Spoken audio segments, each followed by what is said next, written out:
आप सभी को, समस्त देशवासियों को बहुत बहुत बधाई। मैं अभी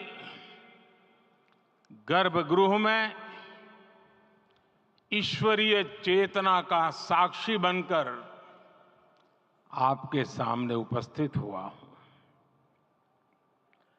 कितना कुछ कहने को है, लेकिन कंठ अवरुद्ध है। मेरा शरीर अभी भी स्पंदित है, चित्त अभी भी उस पल में लीन है।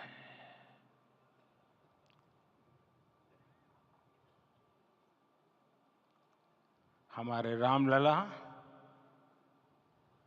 अब टेंट में नहीं रहेंगे।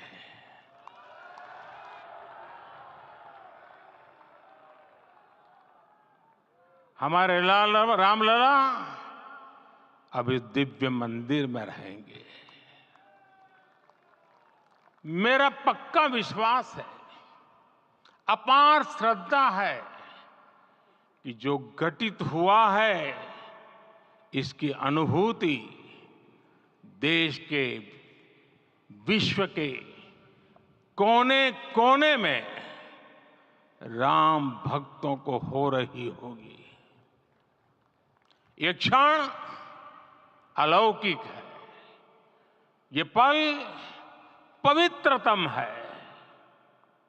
ये माहौल, ये वातावरण, ये ऊर्जा, ये घड़ी प्रभु श्री राम का हम सब पर आशीर्वाद है। 22 जनवरी 2024 का ये सूरज एक अद्भुत आभा लेकर आया है। 22 जनवरी 2024 ये कैलेंडर पर लिखी एक तारीख नहीं, ये एक नए काल चक्र का उद्गम है।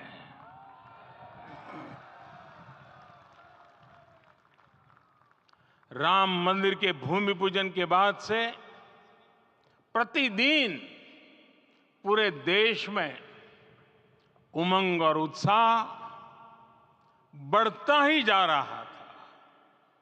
निर्माण कार्य देख देशवासियों में हर दिन एक नया विश्वास पैदा हो रहा था। आज हमें सदियों के उस धैर्य की धरोहर मिली है। आज हमें श्री राम का मंदिर मिला है। गुलामी की मानसिकता को तोड़कर उठ खड़ा हो राष्ट्र।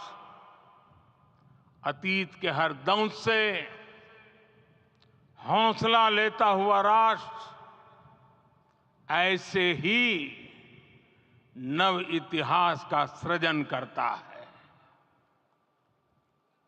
आज से 1000 साल बाद भी लोग आज की इस तारीख की, आज के इस पल की चर्चा करेंगे। और ये कितनी बड़ी राम कृपा है कि हम सब इस पल को जी रहे हैं, इसे साक्षात घटित होते देख रहे हैं। आज दिन, दिशाएं, दिग दिगंत सब दिव्यता से परिपूर्ण है। ये समय सामान्य समय नहीं है। ये काल के चक्र पर सर्वकालिक शाही से अंकित हो रही अमिट स्मृति रेखाएं हैं। साथियों, हम सब जानते हैं कि जहां राम का काम होता है, वहां पवन पुत्र हनुमान अवश्य विराजमान होते हैं। इसलिए मैं राम भक्त हनुमान और हनुमान गढ़ी को भी प्रणाम करता हूं। मैं माता जानकी, लक्ष्मण जी, भरत, शत्रुघ्न सबको नमन करता हूं। मैं पावन अयोध्यापुरी और पावन सरयू को भी प्रणाम करता हूं। मैं इस पल दैवीय अनुभव कर रहा हूं कि जिनके आशीर्वाद से ये महान कार्य पूरा हुआ है। वे दिव्य आत्माएं, वे दैवीय विभूतियां भी इस समय हमारे आसपास उपस्थित है। मैं इन सभी दिव्य चेतनाओं को भी कृतज्ञता पूर्वक नमन करता हूं। मैं आज प्रभु श्री राम से क्षमा याचना भी करता हूं। हमारे पुरुषार्थ, हमारे त्याग, तपस्या में कुछ तो कमी रह गई होगी कि हम इतनी सदियों तक ये कार्य कर नहीं पाए। आज वो कमी पूरी हुई है।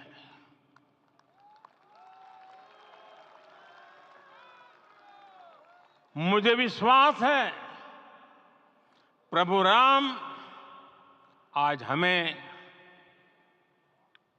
अवश्य क्षमा करेंगे।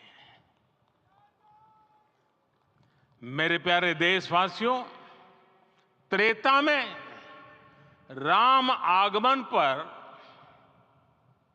पूज्य संत तुलसीदास जी ने लिखा है, प्रभु बिलो की हर से पुरबासी, जनित वियोग विपत्ति समनासी।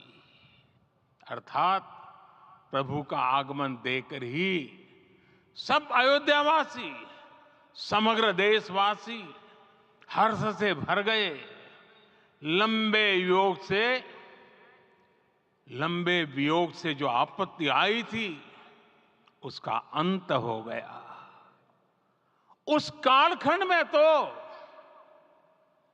वो वियोग केवल 14 वर्षों का था। तब भी इतना असह्य था। इस युग में तो अयोध्या और देशवासियों ने सैकड़ों वर्षों का वियोग सहा है। हमारी कई कई पीढ़ियों ने वियोग सहा है।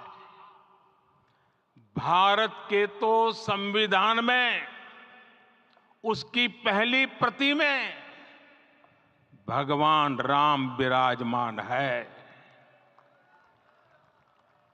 संविधान के अस्तित्व में आने के बाद भी दशकों तक प्रभु श्री राम के अस्तित्व को लेकर कानूनी लड़ाई चली। मैं आभार व्यक्त करूंगा भारत की न्यायपालिका का, जिसने न्याय की लाज रख ली।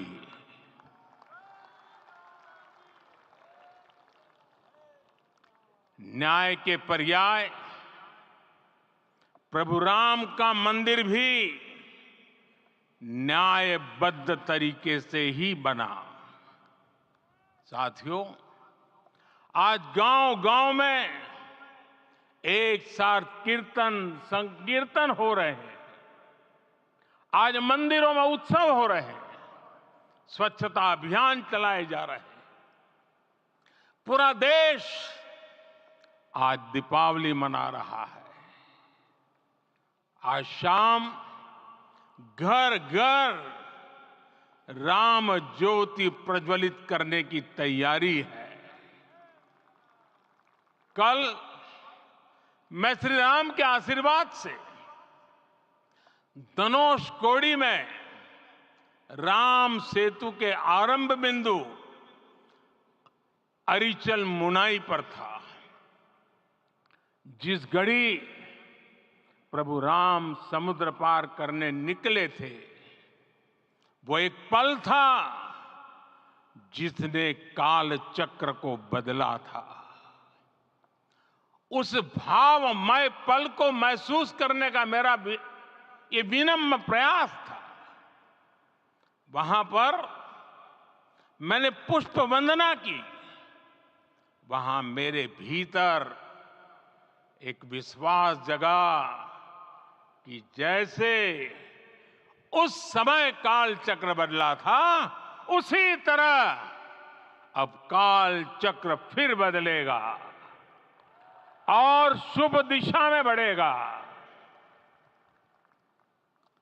अपने 11 दिन के व्रत अनुष्ठान के दौरान मैंने उन स्थानों का चरण स्पर्श करने का प्रयास किया जहां प्रभु राम के चरण पड़े थे।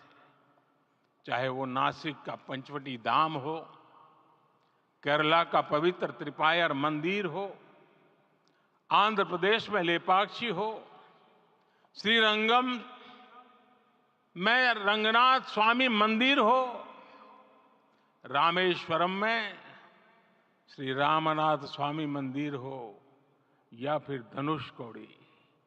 मेरा सौभाग्य है कि इसी पुनीत पवित्र भाव के साथ मुझे सागर से सरयू तक की यात्रा का अवसर मिला।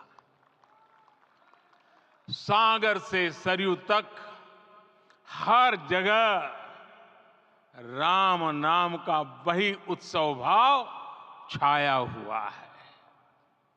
प्रभु राम तो भारत की आत्मा के कण कण से जुड़े हुए हैं। राम भारतवासियों के अंतर मन में विराजे हुए हैं। हम भारत में कहीं भी किसी की अंतरात्मा को छुएंगे तो इस एकत्व की अनुभूति होगी और यही भाव सब जगह मिलेगा। इससे उत्कृष्ट, इससे अधिक देश को समायोजित करने वाला सूत्र और क्या हो सकता है। मेरे प्यारे देशवासियों, मुझे देश के कोने कोने में अलग अलग भाषाओं में रामायण सुनने का अवसर मिला है, लेकिन विशेषकर पिछले 11 दिनों में रामायण अलग अलग भाषा में अलग राज्यों से मुझे विशेष रूप से सुनने का मौका मिला। राम को परिभाषित करते हुए ऋषियों ने कहा है, रमन्ते यस्मिन् इति रामः, अर्थात जिसमें रम जाए वही राम है। राम लोक की स्मृतियों में, पर्वत से लेकर परंपराओं में सर्वत्र समाये हुए हैं। हर युग में लोगों ने राम को जिया है। हर युग में लोगों ने अपने अपने शब्दों में अपनी अपनी तरह से राम को अभिव्यक्त किया है और ये राम रस जीवन प्रवाह की तरह निरंतर बहता रहता है। प्राचीन काल से भारत के हर कोने के लोग राम रस का आचमन करते रहे हैं। राम कथा असीम है और रामायण भी अनंत है। राम के आदर्श, राम के मूल्य, राम की शिक्षाएं सब जगह एक समान है।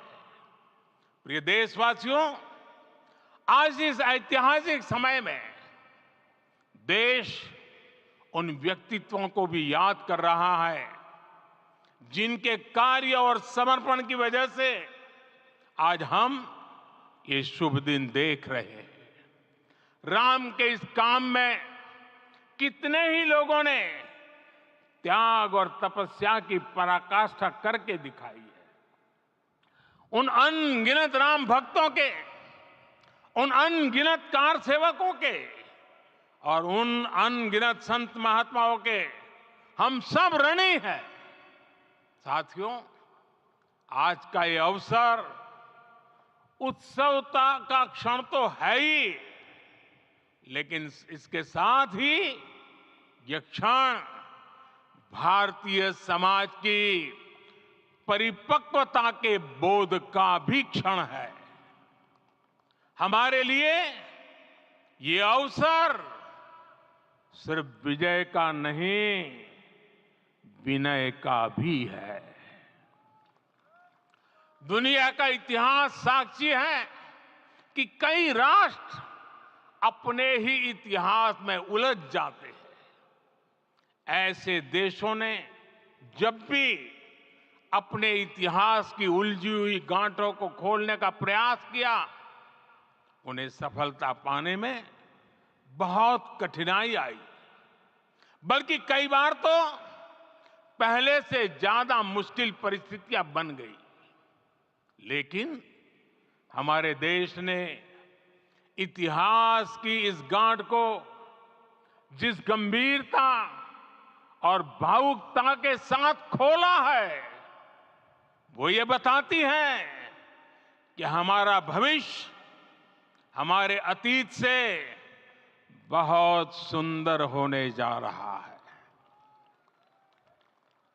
वो भी एक समय था जब कुछ लोग कहते थे कि राम मंदिर बना तो आग लग जाएगी। ऐसे लोग भारत के सामाजिक भाव की पवित्रता को नहीं जान पाए। रामलला के इस मंदिर का निर्माण भारतीय समाज के शांति, धैर्य, आपसी सद्भाव और समन्वय का भी प्रतीक है। हम देख रहे हैं ये निर्माण किसी आग को नहीं, बल्कि ऊर्जा को जन्म दे रहा है। राम मंदिर समाज के हर वर्ग को एक उज्जवल भविष्य के पथ पर बढ़ने की प्रेरणा लेकर आया है। मैं आज उन लोगों से आह्वान करूंगा, आइए आप महसूस कीजिए, अपनी सोच पर पुनर्विचार कीजिए। राम आग नहीं है, राम ऊर्जा है। राम विवाद नहीं, राम समाधान है। राम सिर्फ हमारे नहीं है, राम तो सबके हैं। राम वर्तमान नहीं, सिर्फ वर्तमान ही नहीं, राम अनंत काल है। साथियों, आज जिस तरह राम मंदिर प्राण प्रतिष्ठा के इस आयोजन से पूरा विश्व जुड़ा हुआ है, उसमें राम की सर्वव्यापकता के दर्शन हो रहे हैं। जैसा उत्सव भारत में है, वैसा ही अनेक देशों में है। आज अयोध्या का यह उत्सव रामायण की उन वैश्विक परंपराओं का भी उत्सव बना है। रामलला की ये प्रतिष्ठा वसुधैव कुटुंबकम के विचार की भी प्रतिष्ठा है। साथियों, आज अयोध्या में केवल श्री राम के विग्रह रूप की प्राण प्रतिष्ठा नहीं हुई है, ये श्री राम के रूप में साक्षात भारतीय संस्कृति के प्रति अटूट विश्वास की भी प्राण प्रतिष्ठा है। ये साक्षात मानवीय मूल्यों और सर्वोच्च आदर्शों की भी प्राण प्रतिष्ठा है। इन मूल्यों की, इन आदर्शों की आवश्यकता आज संपूर्ण विश्व को है। सर्वे भवन्तु सुखिनः, ये संकल्प हम सदियों से दोहराते आए हैं।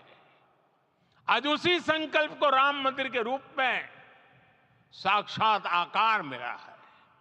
ये मंदिर मात्र एक देव मंदिर नहीं है, ये भारत की दृष्टि का, भारत के दर्शन का, भारत के दिग्दर्शन का मंदिर है।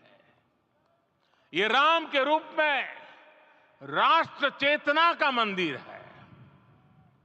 राम भारत की आस्था है, राम भारत का आधार है, राम भारत का विचार है, राम भारत का विधान है, राम भारत की चेतना है, राम भारत का चिंतन है, राम भारत की प्रतिष्ठा है, राम भारत का प्रताप है, राम प्रवाह है, राम प्रभाव है, राम नेति भी है, राम नीति भी है, राम नित्यता भी है, राम निरंतरता भी है, राम विभु है, विशद है, राम व्यापक है, विश्व है, विश्वात्मा है। और इसलिए जब राम की प्रतिष्ठा होती है तो उसका प्रभाव वर्षों या शताब्दियों तक ही नहीं होता, उसका प्रभाव हजारों वर्षों के लिए होता है। महर्षि वाल्मीकि ने कहा है, राज्यम 10 सहस्त्राणि प्राप्य वर्षाणि राघव, अर्थात राम 10,000 वर्षों के लिए राज्य पर प्रतिष्ठित हुए, यानी हजारों वर्षों के लिए राम राज्य स्थापित हुआ। जब त्रेता में राम आए थे तब हजारों वर्षों के लिए राम राज्य की स्थापना हुई थी। हजारों वर्षों तक राम विश्व पथ प्रदर्शन करते रहे थे। और इसलिए मेरे प्यारे देशवासियों, आज अयोध्या भूमि हम सभी से, प्रत्येक राम भक्त से, प्रत्येक भारतीय से कुछ सवाल कर रही है। श्री राम का भव्य मंदिर तो बन गया, अब आगे क्या? सदियों का इंतजार तो खत्म हो गया, अब आगे क्या? आज के इस अवसर पर जो दैवीय आत्माएं हमें आशीर्वाद देने के लिए उपस्थित हुई हैं, हमें देख रही हैं, उन्हें क्या हम ऐसे ही विदा करेंगे? नहीं, कदापि नहीं। आज मैं पूरे पवित्र मन से महसूस कर रहा हूं कि काल चक्र बदल रहा है। ये सुखद संयोग है कि हमारी पीढ़ी को एक कालजयी पथ के शिल्पकार के रूप में चुना गया है। 1000 वर्ष बाद की पीढ़ी राष्ट्र निर्माण के हमारे आज के कार्यों को याद करेगी। इसलिए मैं कहता हूं, यही समय है, सही समय है। हमें आज से, इस पवित्र समय से अगले 1000 साल के भारत की नींव रखनी है। मंदिर निर्माण से आगे बढ़कर अब हमें सभी देशवासी यहीं इस पल से समर्थ, सक्षम, भव्य, दिव्य भारत के निर्माण की सौगंध लेते हैं।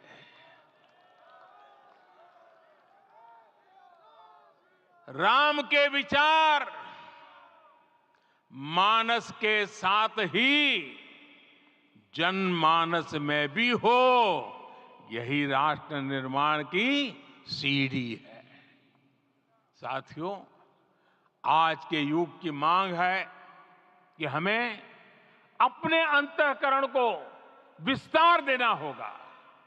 हमारी चेतना का विस्तार देव से देश तक, राम से राष्ट्र तक होना चाहिए। हनुमान जी की भक्ति, हनुमान जी की सेवा, हनुमान जी का समर्पण, ये ऐसे गुण हैं जिन्हें हमें बाहर नहीं खोजना पड़ता।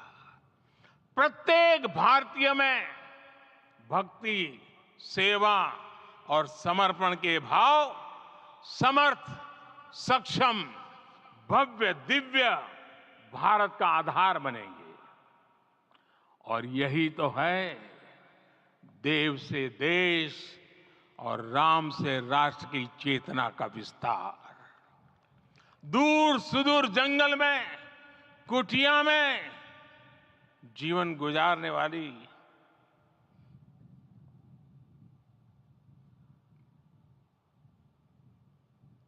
मेरी आदिवासी मां शबरी का ध्यान आते ही अप्रतिम विश्वास जागृत होता है। मां शबरी तो कब से कहती थी, राम आएंगे।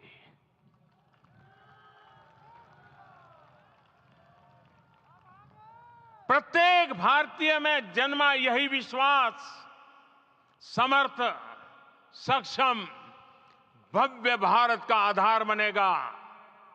और यही तो है देव से देश और राम से राष्ट्र की चेतना का विस्तार। हम सब जानते हैं कि निषाद राज की मित्रता सभी बंधनों से परे है। निषाद राज का राम के प्रति सम्मोहन, प्रभु राम का निषाद राज के लिए अपनापन कितना मौलिक है। सब अपने हैं, सभी समान है। प्रत्येक भारतीय में अपनत्व की, बंधुत्व की ये भावना समर्थ, सक्षम, भव्य, दिव्य भारत का आधार बनेगी। और यही तो है देव से देश और राम से राष्ट्र की चेतना का विस्तार। साथियों, आज देश में निराशा के लिए रत्ती भर भी स्थान नहीं है। मैं तो बहुत सामान्य हूं, मैं तो बहुत छोटा हूं, अगर कोई ये सोचता है तो उसे गिलहरी के योगदान को याद करना चाहिए। गिलहरी का स्मरण ही हमें हमारी इस हिचक को दूर करेगा, हमें सिखाएगा कि छोटे बड़े हर प्रयास की अपनी ताकत होती है, अपना योगदान होता है। और सबके प्रयास की यही भावना समर्थ, सक्षम, भव्य, दिव्य भारत का आधार बनेगी। और यही तो देव से देश और राम से राष्ट्र की चेतना का विस्तार। साथियों, लंकापति रावण प्रकांड ज्ञानी थे, अपार शक्ति के धनी थे, लेकिन जटायु जी की मूल्य निष्ठा देखिए। वे महाबली रावण से भिड़ गए। उन्हें भी पता था कि वो रावण को परास्त नहीं कर पाएंगे, लेकिन फिर भी उन्होंने रावण को चुनौती दी। कर्तव्य की यही पराकाष्ठा समर्थ, सक्षम, भव्य, दिव्य भारत का आधार है। और यही तो है देव से देश और राम से राष्ट्र की चेतना का विस्तार। आइए हम संकल्प लें कि राष्ट्र निर्माण के लिए हम अपने जीवन का पल पल लगा देंगे। राम काज से राष्ट्र काज, समय का पल पल, शरीर का कण कण राम समर्पण को राष्ट्र समर्पण के ध्येय से जोड़ देंगे। मेरे देशवासियों, प्रभु श्री राम की हमारी पूजा विशेष होनी चाहिए। ये पूजा स्व से ऊपर उठ करके समष्टि के लिए होनी चाहिए। ये पूजा अहम से उठकर वयम के लिए होनी चाहिए। प्रभु को जो भोग चढ़ेगा वो विकसित भारत के लिए हमारे परिश्रम की पराकाष्ठा का प्रसाद भी होगा। हमें नित्य पराक्रम, पुरुषार्थ, समर्पण का प्रसाद प्रभु राम को चढ़ाना होगा। इनसे नित्य प्रभु राम की पूजा करनी होगी, तब हम भारत को वैभवशाली और विकसित बना पाएंगे। मेरे प्यारे देशवासियों, ये भारत के विकास का अमृत काल है। आज भारत युवा शक्ति की पूंजी से भरा हुआ है, ऊर्जा से भरा हुआ है। ऐसी सकारात्मक परिस्थितियां फिर न जाने कितने समय बाद बनेगी। हमें अब चूकना नहीं है, हमें अब बैठना नहीं है। मैं अपने देश के युवाओं से कहूंगा, आपके सामने हजारों वर्ष की परंपरा की प्रेरणा है। आप भारत की उस पीढ़ी का प्रतिनिधित्व करते हैं जो चांद पर तिरंगा लहरा रही है। वो 15 लाख किलोमीटर की यात्रा करके सूर्य के पास जाकर मिशन आदित्य को सफल बना रही है। जो आसमान में तेजस और सागर में विक्रांत का परचम लहरा रही है। अपनी विरासत पर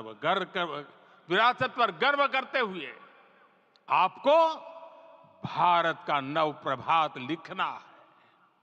परंपरा की पवित्रता और आधुनिकता की अनंतता, दोनों ही पथ पर चलते हुए भारत समृद्धि के लक्ष्य तक पहुंचेगा। मेरे साथियों, आने वाला समय अब सफलता का है। आने वाला समय अब सिद्धि का है। ये भव्य राम मंदिर साक्षी बनेगा भारत के उत्कर्ष का, भारत के उदय का। ये भव्य राम मंदिर साक्षी बनेगा भव्य भारत के अभ्युदय का, विकसित भारत का। ये मंदिर सिखाता है कि अगर लक्ष्य सत्य प्रमाणित हो, अगर लक्ष्य सामूहिकता और संगठित शक्ति से जन्मा हो, तब उस लक्ष्य को प्राप्त करना असंभव नहीं है। ये भारत का समय है और भारत अब आगे बढ़ने वाला है। शताब्दियों की प्रतीक्षा के बाद हम यहां पहुंचे हैं। हम सब ने इस युग का, इस कालखंड का इंतजार किया है। अब हम रुकेंगे नहीं, हम विकास की ऊंचाई पर जाकर ही रहेंगे। इसी भाव के साथ